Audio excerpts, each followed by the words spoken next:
Thank you for coming this morning. Dr. Harry asked me to involve you, the teachers, in a discussion regarding some thoughts I have. We are always interested to hear your thoughts, Vera. Thank you, Mike. I feel this needs to be discussed, especially as questions raised here are based around conversations I have had with Dr. Gary Weaver and Dr. George Dimitriadis. As I explain my thinking, perhaps you would be kind enough to offer comments.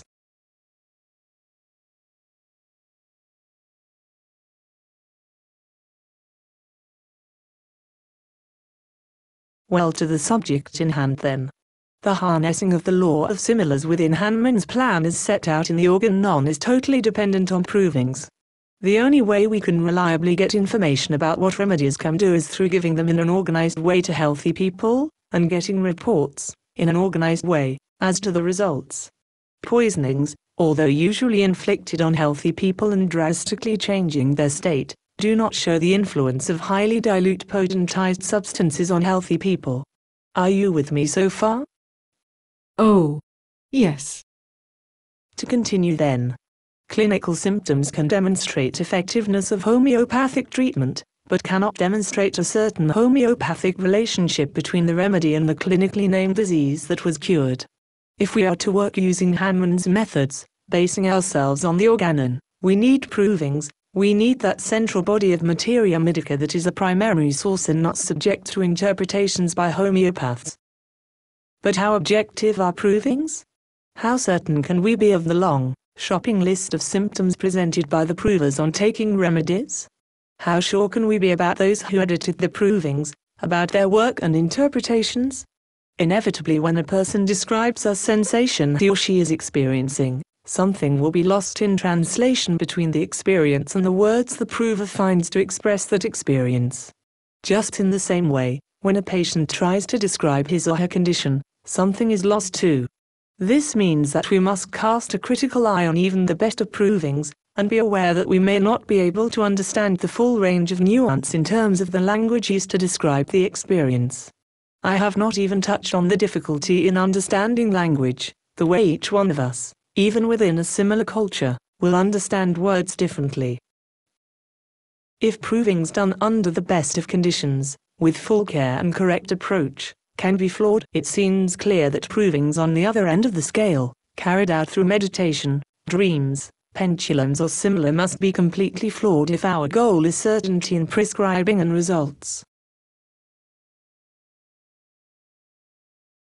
Still with me?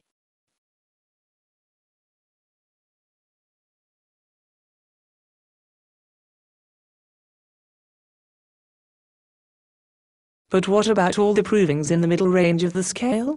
All the provings carried out since Hanuman's time? Which ones were reliable? Which ones were clearly unreliable? What about modern provings, carried out by homeopaths who profess to be following Hanuman's injunctions to the letter?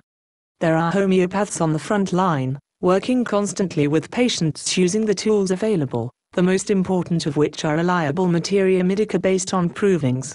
There are homeopathy teachers, not all of whom are on the front line, who send their students out to the front line without sufficient tools to work. Without serious, considered appraisal of provings since Hanuman's time, no homeopath can be considered truly able to avail him or herself of the information offered, to assess what provings can be employed usefully in prescription. Which leads to guesswork.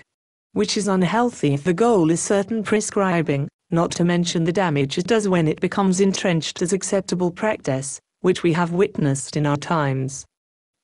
The alternative is to stay within the confines of Hanuman's materia medica, but at what cost?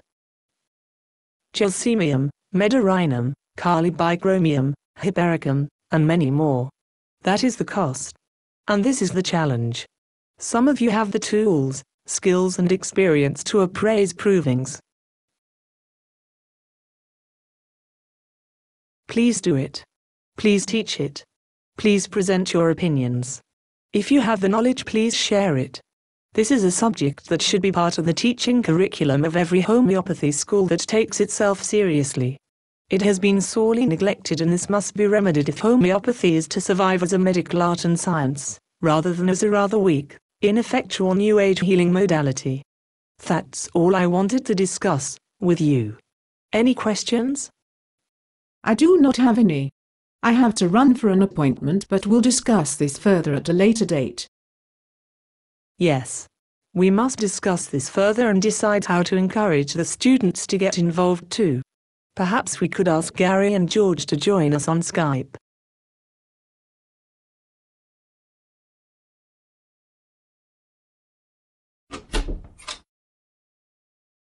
I guess that will be all for today then.